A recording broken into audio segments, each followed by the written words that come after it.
Sir ಮೊದಲನಾಗಿ confident ಗ್ರೂಪ್ಗೆ ಸಂಬಂಧಪಟ್ಟಂಗೆ sir ಆತ್ಮಹತ್ಯೆ ಆಯ್ತಲ್ಲ ಸರ್, ಈಗ ಅಂದ್ರೆ ಪೊಲೀಸ್ ತನಿಖೆ ಕೂಡ ನಡೀತಾ ಇದೆ. ಮೊದಲನೇದಾಗಿ ಐಟಿ ವಿಚಾರಕ್ಕೆ ಸಂಬಂಧಪಟ್ಟ ಅಥವಾ ಆಗ ಸಂದರ್ಭದಲ್ಲಿ ಆದಂಥ ಬೆಳವಣಿಗೆ ಏನು ಸರ್, ಅಂದ್ರೆ ತನಿಖೆ ಹಂತಕ್ಕೆ ಅಲ್ಲ, ಈಗ SIT ಮಾಡಿದ್ದೇವೆ. ಜಾಯಿಂಟ್ ಕಮಿಷನರ್ ವಂಶೀಕೃಷ್ಣ ಅವರ ನೇತೃತ್ವದಲ್ಲಿ ಒಂದು SIT ಕಾನ್ಸ್ಟಿಟ್ಯೂಟ್ ಮಾಡಿದ್ದೇವೆ. ಅವರು ಈಗ ತನಿಖೆ ಪ್ರಾರಂಭ ಮಾಡಿದ್ದಾರೆ, ನಿನ್ನೆಯಿಂದನೇ ಪ್ರಾರಂಭ ಮಾಡಿದ್ದಾರೆ.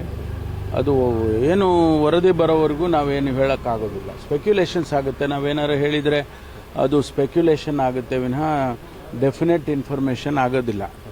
ಆದ್ದರಿಂದ ಕಾಯಬೇಕಾಗುತ್ತೆ. ಬಹುತೇಕ ಸರ್ ಕಾಂಗ್ರೆಸ್ ನಾಯಕರು ಒಂದು ಆರೋಪ ಮಾಡ್ತಾ ಇದ್ರಿ, IT, ED, CBI ಈ ವಿಚಾರಗಳನ್ನ ಕೇಂದ್ರ ಸರ್ಕಾರ ದುರ್ಬಳಕೆ ಮಾಡ್ಕೊಳ್ತಾ ಇದೆ, ಪದೇ ಪದೇ ಎಲೆಕ್ಷನ್ ದೃಷ್ಟಿಯಲ್ಲಿ ಟಾರ್ಗೆಟ್ ಮಾಡ್ತಾ ಇದೆ ಅಂತ. ಮತ್ತು ಇದಕ್ಕೆ ಪೂರಕವಾಗಿ ಏನಾದರೂ ಕೇರಳ ಚುನಾವಣೆ ಇದಕ್ಕೆ ಲಿಂಕ್ ಇತ್ತಾ ಅಥವಾ ಏನಂತೀರಿ? ಅಲ್ಲ, ಅದು ಯಾವುದೂ ಮಾಹಿತಿಗಳು ಇಲ್ಲದೆ ಅಥವಾ ವಿಚಾರಗಳು ನಮಗೆ ಗೊತ್ತಿಲ್ಲದೆ ನಾವೇನು ಹೇಳಕ್ಕೆ ಬರೋದಿಲ್ಲ. ತನಿಖೆ ವರದಿ ಬರಲಿ, ಬಂದ ಮೇಲೆ ಎಲ್ಲವೂ ಕೂಡ ಗೊತ್ತಾಗ್ತದೆ. ಆವಾಗ ಎಲ್ಲ ನಿಮಗೆ ತಿಳಿಸ್ತೀವಿ. ನಾವು ಕೇಂದ್ರದ ಬಜೆಟ್ ಸರ್ ಇವತ್ತು ನಾವು ಭಾಳ ನಿರೀಕ್ಷೆ ಮಾಡಿದ್ದೀವಿ.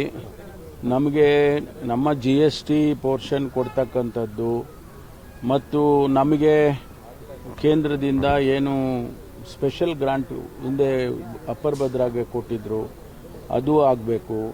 ಮತ್ತು ನಮಗೆ ಬರ್ತಕ್ಕಂಥ ಪಾಲು ಈ JJM ಕೇಂದ್ರ ಸರ್ಕಾರದ ಅನೇಕ ಯೋಜನೆಗಳು 60-40, 50-50 ಈ ರೀತಿ ಇದ್ದಂಥದಕ್ಕೂ ಕೂಡ ನಮ್ಗೆ ಹಣ ಬಿಡುಗಡೆ ಆಗಿರಲಿಲ್ಲ. ಅವೆಲ್ಲ ಕೂಡ ನಮಗೆ ಬರ್ಬೋದು. ಅದು ಕೃಷಿ ಕ್ಷೇತ್ರಕ್ಕಾಗ್ಬೋದು, ಕೈಗಾರಿಕಾ ಕ್ಷೇತ್ರಕ್ಕಾಗ್ಬೋದು. ಏನಾದರೂ ಕರ್ನಾಟಕಕ್ಕೆ ಏನಾದರೂ ಒಂದು ಕೊಡುಗೆ ಕೇಂದ್ರ ಸರ್ಕಾರ ಕೊಡಬೇಕಲ್ಲ. ಅದು ಯಾವುದು ಸರ್ಕಾರ ಇದೆ ಅನ್ನೋದು ಮುಖ್ಯ ಅಲ್ಲ.